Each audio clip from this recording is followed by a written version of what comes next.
여러분이 제 시청자 여러분만큼은 알아가시면 좋을 것 같아요. 절대 안 바뀌어요. 제가 이 바닥에 15년 넘게 있으면서 항상 똑같아요.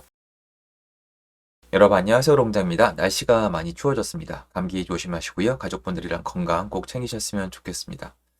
지금 몇 년 동안 이제 돈이 많이 풀리면서 뭔가 재테크 시장이 좀 개편이 된 느낌이에요. 실질적으로도 그런 파트가 있죠. 주식 시장은 2차 전지, 로봇, 새로운 것들이 등장했고 시장이 뭔가 변화를 일으켰고요. 에코프로 전 예전에는 그렇게 이름 있던 회사가 아닙니다. 비트코인은 말할 것도 없죠. 새로운 존재가 생겨났는데 엄청난 돈이 들어가 있습니다. 1000조가 넘죠. 그리고 부동산 시장도 비슷해 보이지만 부동산에 대해 얘기하는 사람이 많아지면서 분석 기법이나 뷰, 전망이 굉장히 다양해졌죠. 저도 그 중에 한 사람이겠죠. 하지만 여러분 앞에서 한번 다시 여쭤볼게요.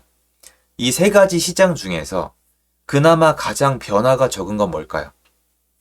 부동산 시장이죠. 다릅니다. 왜냐하면 용을 써봤자 부동산은 부동산이니까. 여러분도 내심 알고 계실 거예요. 부동산은 누군가 이용할 게 아니면 쓰레기입니다. 그냥 시멘트 덩어리예요. 누군가 쓰면 집이고요. 누군가 안 쓰면 시멘트 덩어리입니다. 주식과 비트코인은 저는 잘 모르겠어요. 뭔가 사람들이 이걸 재테크 수단, 돈을 불리기 위한 수단 그 이상으로 생각하고 있진 않다고 생각을 합니다. 하지만 부동산은 분명히 재테크 수단으로도 얘기가 되지만 그 안에는 실이용 가치가 들어가 있단 말이에요. 제가 부동산을 투자하는 이유 중에 하나가 이거예요. 부동산은 실제로 이용이 가능하다. 근데 여기 이런 질문을 하세요. 네가 들어가 안 살잖아. 새 놓을 거잖아. 그것도 쳐야죠. 시장의 가치예요. 시장의 가치는 누군가 적정한 비용을 내고 누군가 사용하면 되는 겁니다. 내가 사용해도 세입자분이 사용해도 누가 사용해도 누군가 이용하면은 가치가 있는 겁니다. 전 그래서 부동산을 좋아합니다. 다만 거꾸로 무서운 게 있죠. 부동산이 만약에 이용 가치가 없어지면 엄청난 돈을 놓고도 망하게 되는 겁니다. 부동산을 딱 샀는데 아무도 안 써요. 그래서 가격을 낮춥니다. 뭔가 월세나 전세나 가격을 낮춰요. 아무도 안 들어와요. 더 낮춰요. 그러면 들어옵니다. 근데 이분은 멀리서 온 거예요. 그럼 제가 여쭤봐요. 왜 여기까지 왔냐? 내가 있던 데보다 싸서 왔다. 이런 가격의 논리도 있고 지역의 논리도 있고 수요 자체가 왔다 갔다 합니다. 그래서 좀 더 내가 시도할 수 있는 게 다양하다는 거예요. 어떤 빈집이 있어요. 어떤 특정 지역에. 그럼 제가 조사를 해보니까 월세가 너무 높아요. 그럼 어떻게 하면 됩니까? 경매나 공매나 금매로 절반 가격에 사서 월세를 절반으로 낮춰주면 멀리서 오는 겁니다. 전 이런 방식들을 많이 활용해 왔는데요. 이 기사 내용에 보시면 이렇게 나옵니다. 2년째 집주인 한숨. 맞아요. 지금 21년도 말부터 거래가 안 나오고 22년도 하반기부터는 지옥장이었죠. 거의 2년 동안 집주인들은 지옥을 경험했습니다. 지금도 끝난 거 아니고요. 시장 안 좋습니다. 내후년 집값 폭등 경고 이유가 공급량 제가 영상 찍었었죠. 26년도부터 공급이 부족하다고. 그러면은 그때부터 집값이 상승할 이유가 많은데요. 자, 여기서 이런 얘기가 나올 거예요. 야, 집 이미 충분해. 다 버블이야. 다 재테크야. 26년도에 누가 집이 부족하대라고 하셔도 사실 할 말은 없죠. 왜냐면 이게 뭔가 사람들이 이것까지 아셔야 돼. 이번에 보시면 아파트를 떠난 사람도 있어요. 너무 비싸서. 그리고 전세 사기 무서워서 빌라를 떠난 분도 계세요. 그러면 이게 그 사람들이 아파트를 등지고 다른 데로 가버리면은 비어버리는 거란 말이에요. 26년도에 집이 부족할 거라고 확답하는 데는 자기 생각 일부가 있어야 돼요. 무슨 말이냐면 26년도에도 아파트에 사람들의 수요가 있을 텐데 특히 신축에 대한 수요가 있을 텐데 그 공급이 제대로 되지 않으면 그죠? 이렇게 되지 않는다는 조건 하에 신규 공급의 수요가 몰리면서 경쟁률이 올라가서 가격이 올라가면 그 이후로 퍼지면서 구축 가격까지 올라간다. 이런 논리가 들어가는 거거든요. 그런데 지금 제가 봤을 때는 26년도에 공급이 많이 부족한데 제 얘기가 안 통하는 이유가 뭐냐면 이것 때문이에요. 지금 분위기가 안 좋거든요. 부동산은 현재 분위기, 관성의 법칙이 굉장히 세요. 여러분이 제 시청자 여러분만큼은 알아가시면 좋을 것 같아요. 절대 안 바뀌어요. 제가 이 바닥에 15년 넘게 있으면서 항상 똑같아요.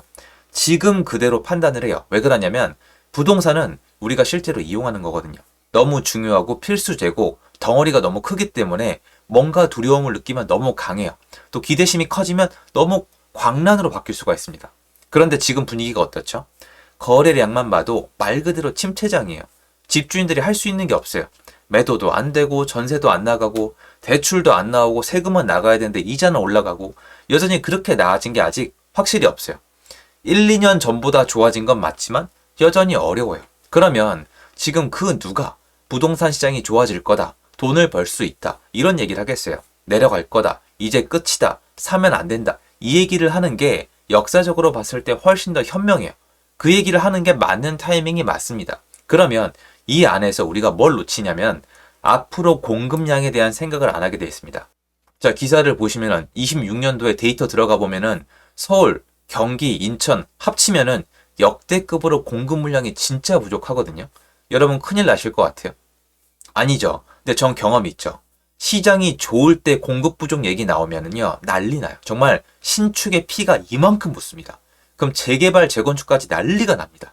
하다 못해서 아파트가 아니라 다른 상품의 신축까지도 수요가 옮겨가는 걸 저 본 적이 있어요. 근데 지금 보세요. 지금 분명히 이건 팩트예요.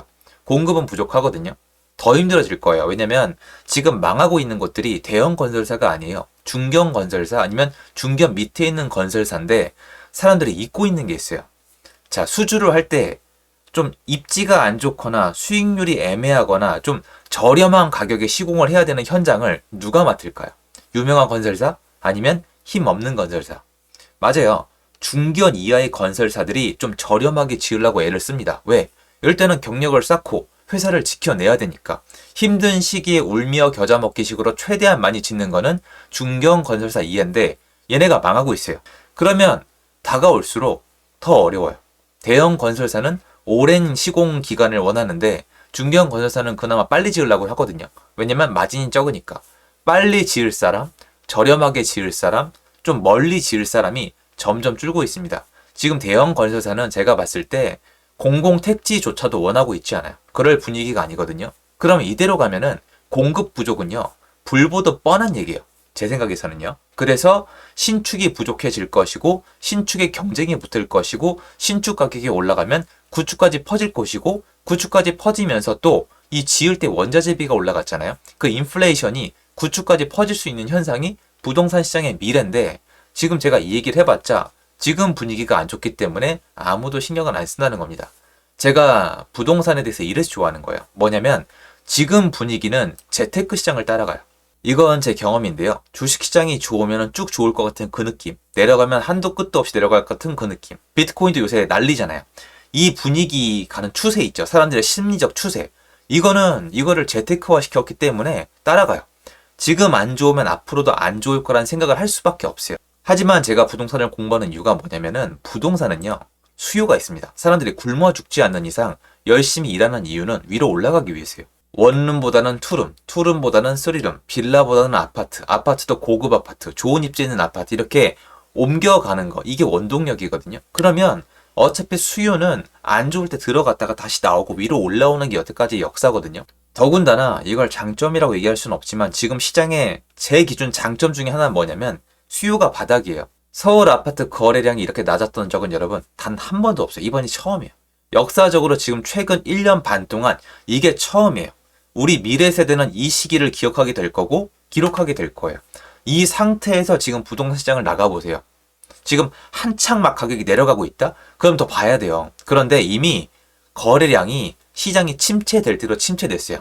이 다음에는 이미 기존에 집 갖고 있던 사람들 파산하는 수밖에 없어요. 거의 그 지경까지 왔거든요. 이 상황에서 수요가 살아날지 안 살아날지를 봤을 때 역사적으로는 사람들은 집이 필요로 하다는 거죠. 그런데 이 상황에서 앞으로 공급이 부족해질 거라는 거예요. 그러면 이 상태로 보면은 지금 우리가 용기를 낼 수 없는 거는 재테크적인 분위기. 아, 지금 최악이다. 너무 안 좋다. 망한다. 이러면 움직일 수는 없지만 서서히 공급 부족이 다가오고 있단 말이에요. 그럼 이거에 대해서는 나눠서 생각을 해야 돼요. 공급 부족은 뭐예요? 이렇게 생각하실 필요가 없어요. 공급 부족이 투자할 대상이 부족하다라고 느끼시는 분들이 많아요. 말은 안 하시지만. 그러니까 신축 투자하고 싶은데 신축 투기하고 싶은데 이게 없는 거니? 안 하면 되잖아. 이런 식이 아니라 사람들이 원하는 집이 부족해진다는 거예요. 그러면 또 그때 가서 사람들이 몰리면 경쟁이 올라가겠죠. 그럼 가격이 올라가겠죠. 그러면 그때야 비로소 그때 그렇게 된다는 게 아니라 그때가 되면은 재테크 분위기도 변해요. 그럼 또 그때 가서야 비로소 묶여있던 수요가 들어오거든요. 전 이 시장의 반복을 몇 번 봤습니다. 그래서 부동산이 올라갈 때 폭등을 하는 거예요. 그래서 여기 보시면 여러분이 두 가지로 나눌 수 있잖아요. 이거는 재테크적인 게 아니에요. 여러분이 실제로 필요한 집, 쓸 집, 세입자분이 구할 집이 부족하다는 것이고요. 이거는 지금 분위기가 최악일 수밖에 없다. 모두가 하락을 바라볼 수밖에 없다라는 설명이 되어 있기 때문에 부동산은 재밌게도 두 가지가 다 적용이 됩니다. 실물적 수급과 재테크적인 수급이 동시에 존재하는데 나눠서 보신 다음에 여러분의 경제 결정에 활용하시는 게 훨씬 더 이득이고 특히 이게 존재한다는 게 제가 부동산을 택한 주식이나 비트코인이 아니라 부동산을 택한 이유입니다. 여러분들은 어떠세요? 한 번쯤 생각해 볼 문제라고 생각합니다. 오늘 영상 여기까지입니다. 좋은 하루 되세요. 감사합니다.